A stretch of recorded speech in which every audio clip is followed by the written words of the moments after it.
law student. I was a lecturer in law school for 5 years before I joined the bench. And even on the bench, there is nothing like having a book that you can look for. When you have a legal problem, it's incredible. You have a legal problem. There are the facts, there's the law. You don't even know where to start.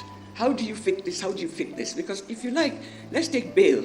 You can write 100 judgments on bail, but there's always one slight twist that makes it a difference. No case is the same. No case, it's not on all fours at all. So the first things you're faced with is, where do I start? Oh, okay, bail. You start looking for the principles. Then you go in, you start going into, okay, how does this distinguish from this one to this one? So books like this, particularly in civil litigation, criminal, there's a lot more, and a lot more books on it. But civil litigation is an area that affects more people, incidentally, and yet is not as what you call it, broad-bitten as we would say.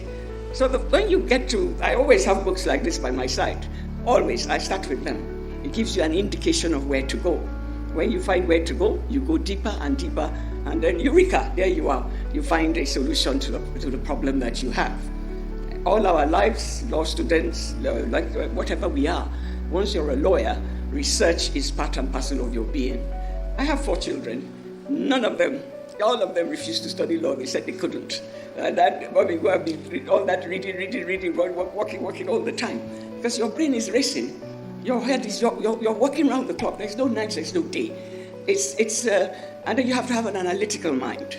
So an analytical mind, logical mind, this quest for research to find answers to legal problems starts with books like this. They are, I don't know how to explain how important they are. You look at it, you say, oh, a quick reference guide to substantive law and procedure. This is the 4th edition. That tells you that the law has grown.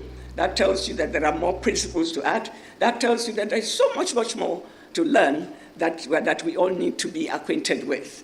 So it's a very great honor, and I call it, like I said, a privilege for all of us to be here, because what we have come to do is to give honor to whom honor is due, to give honor to somebody who has been able to keep her head standing, to give honor to somebody who is ready to serve humanity, serve society, serve her country, and make sure that all lawyers or legal-minded people or anybody have the equipment to help them to do what they need to do. Thank you so very much for coming, and I'm here for the rest of the proceedings, so we'll catch up later. Thank you.